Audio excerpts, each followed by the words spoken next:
You wake before the sun, not because you are ambitious, but because in this place, sleep never truly belongs to you. The air in the room is thick, a suffocating cocktail of coal smoke, stagnant sweat, and the damp chill of ancient stone.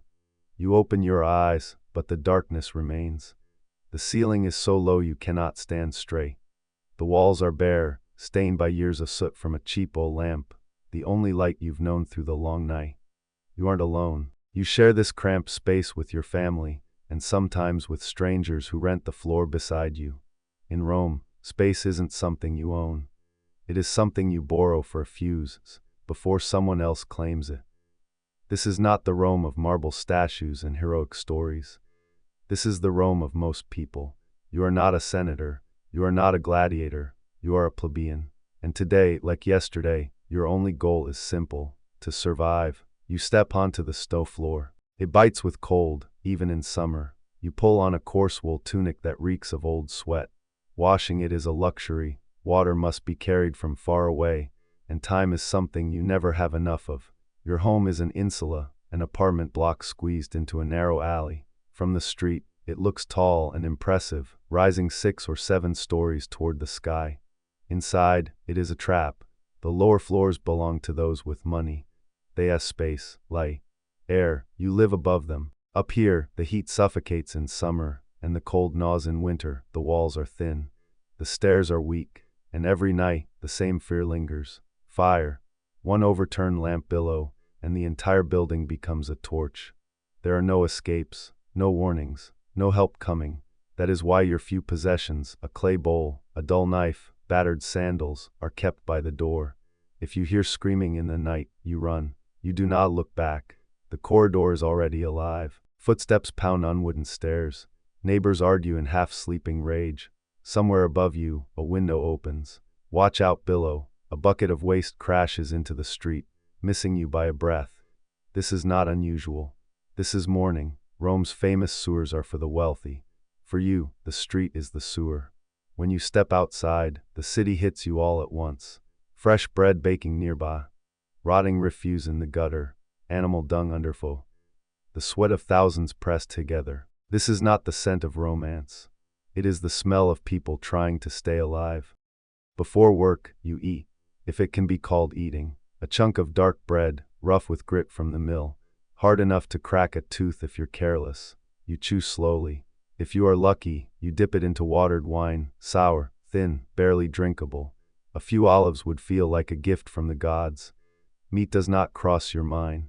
Meat belongs to festivals, or to other people. As you eat, the city flows around you. A slave hurries past, eyes fixed on the ground. A legionary forces his way through the crowd, armor clattering with authority. They live in the same city, but not in the same world.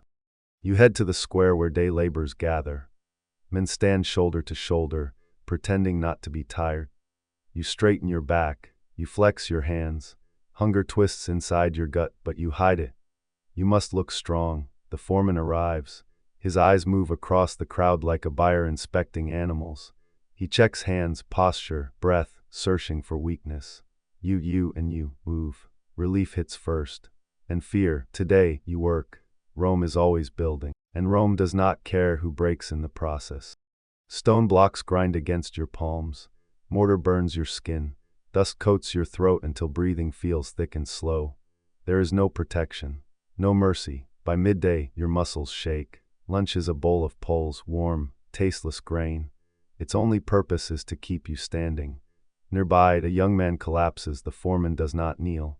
He does not shout for help. He drags the body aside, loud broken tool, and calls for another pair of hands. You look away, not because you do not care, but because caring costs energy you cannot spare. During a brief pause, you look toward the hills. Marble temples catch the sun. Statues tower above the city. Rome looks eternal from up there. Down here, your hands bleed onto the stones. You have rights in theory. A vote, a voce. In practice, Rome listens only when the crowd grows hungry. Bread quiets stomachs, games quiet questions. You return to work. If you have a family, they are everything.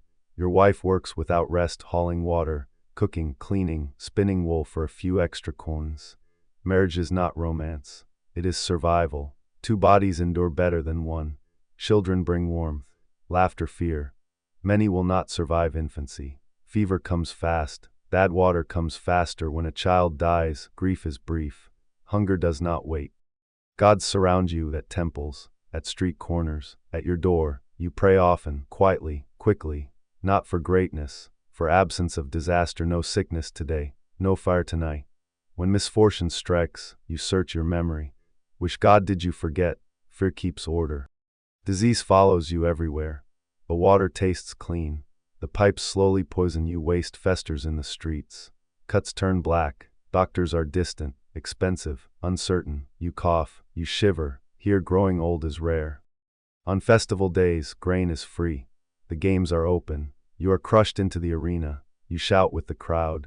Steel flashes, blood darkens the sand. For a fuse, hunger fades. The noise fills everything. When it ends, your life waits where you left it. Work ends with the sun. A few copper coins rest in your hand. You walk quickly as darkness takes the streets. No lamps, no guards. You stop at a fountain. Cold water washes dust from your face. You drink deeply. Rome gives little, but water is free. Dinner is bread, porridge, maybe fish if luck followed you home. The children sleep instantly. You lie on straw alive with insects. The walls whisper arguments. You listen for cracks, for screams. Your sandals wait beside your hand. Before the sun rises, you will wake again, not because you want to. Because you did not die today, Rome will endure.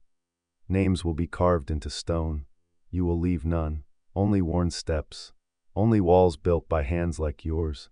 You are a Roman commoner, and for now, you are still alive.